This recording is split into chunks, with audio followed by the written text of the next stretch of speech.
मुंबई में देवेंद्र फडणवीस के पोस्टर लगे हैं, बैनर लगे हैं सीएम फडणवीस को महाराष्ट्र का धुरंधर बताया गया है।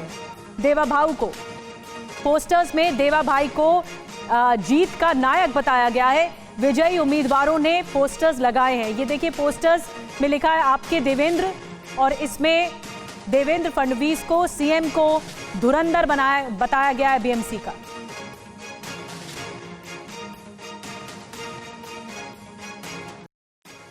25 साल बाद महायुति का महापौर बनेगा, यही बहुत बड़ी उपलब्धि है। धन्यवाद मुंबईकर को कि उन्होंने हमारे नेता आदरणीय एकनाथ जी शिंदे और देवेंद्र फडणवीस दोनों को विश्वास जताया, उनमें उनके काम के आधार पे वोट दिया।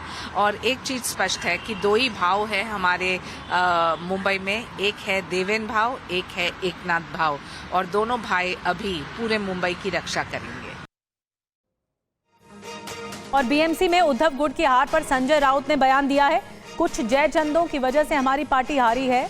राउत की ओर से कहा गया, हम अब भी तख्ता पलट कर सकते हैं, हमारे पास नंबर है।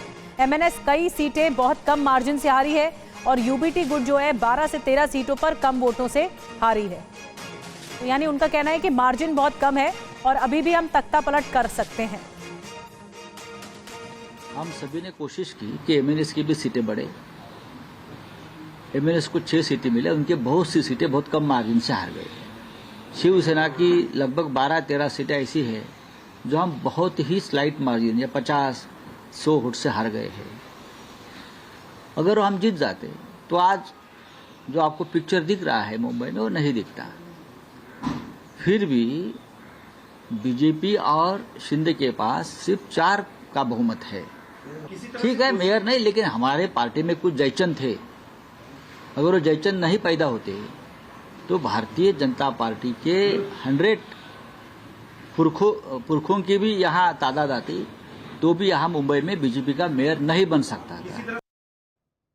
और इस बीच चुनावों में हार के बाद राज ठाकरे ने भी प्रतिक्रिया दी है, एक्स पर पोस्ट किया है। इस बार का चुनाव आसान नहीं था, ये राज ठाकरे ने लिखा है। धन शक्ति सत्ता की ताकत के मुकाबले शिव शक्ति की लड़ाई थी, हम हिम्मत हारने वालों में से नहीं हैं, ये राज ठाकरे ने प्रतिक्रिया दी है। और बीएमसी में आखिरी किला ढह गया, राज ठाकरे का दर्द छलका है। दर्द कैसे छलका आपको बताते हैं। इस बार का चुनाव आसान नहीं था, धन शक्ति की शिव शक्ति से लड़ाई थी, हम हिम्मत हारने वालों में से नहीं हैं। हमारी लड़ाई मराठी मानुष, भाषा की मराठी मानुष के साथ मजबूती से खड़े हुए हैं हम, और चुनाव आते जाते रहते हैं। हमारी सांस मराठी है, और ये मराठी अस्मिता का सवाल है, ये राज ठाकरे की तरफ से कहा गया है। तो अगले दिन हमारे साथ जयप्रकाश सिंह जुड़ गए, हमारे सहयोगी। जेपी, अगले दिन ये प्रतिक्रियाएं सामने आती हैं, जो पार्टी हारती है, जो नेता हारते हैं, वो अपना दर्द कुछ ऐसे बयां करते हैं कि ये तो सवाल दरअसल मराठी अस्मिता का था। लेकिन लबोलुआब ये है कि धुरंधर के तौर पर पेश किया है देवेंद्र फडणवीस को। आज सुबह से पोस्टर्स भी देखने को मिल रहे हैं इस प्रचंड जीत पर।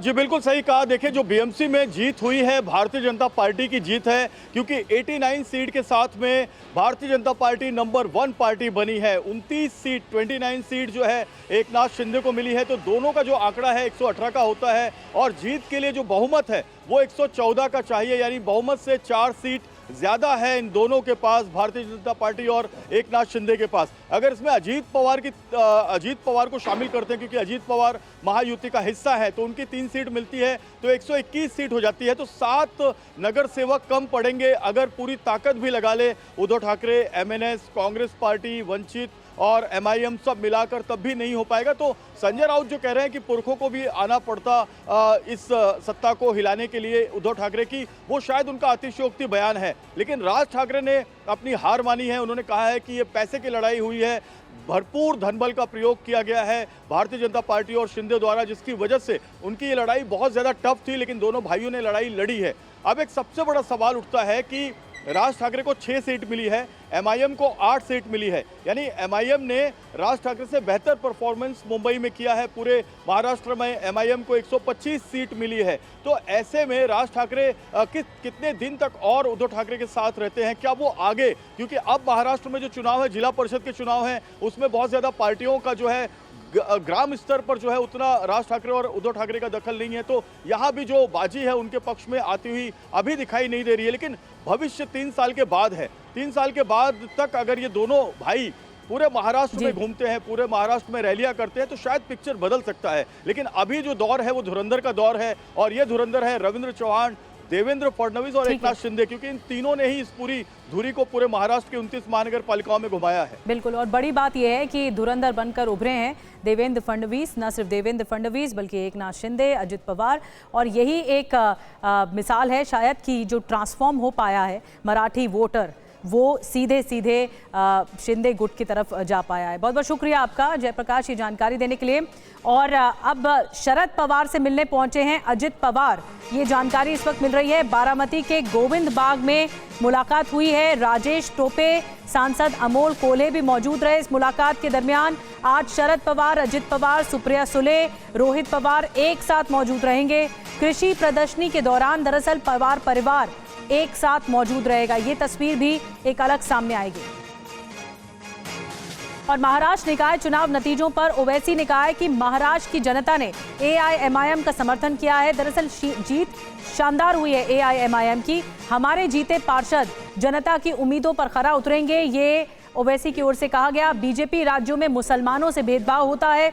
महाराष्ट्र में एआईएमआईएम ने 125 सीटें जीत ली हैं, ये ओवैसी की ओर से कहा गया। महाराष्ट्र में मजलिस-ए-इत्तेहादुल मुस्लिमीन पार्टी के 125 कॉरपोरेटर्स कामयाब हुए। मैं शुक्रिया अदा करना चाहूँगा महाराष्ट्र की आवाम का कि उन्होंने बढ़ चढ़कर अपने वोट का इस्तेमाल किया, और मैं शुक्रिया अदा करना चाहूँगा उन तमाम वोटर्स का जिन्होंने एमआईएम पार्टी के कैंडिडेट्स को अपने वोट से, अपनी दुआओं से नवाजा और हमको इस कामयाबी से हमकिनार किया।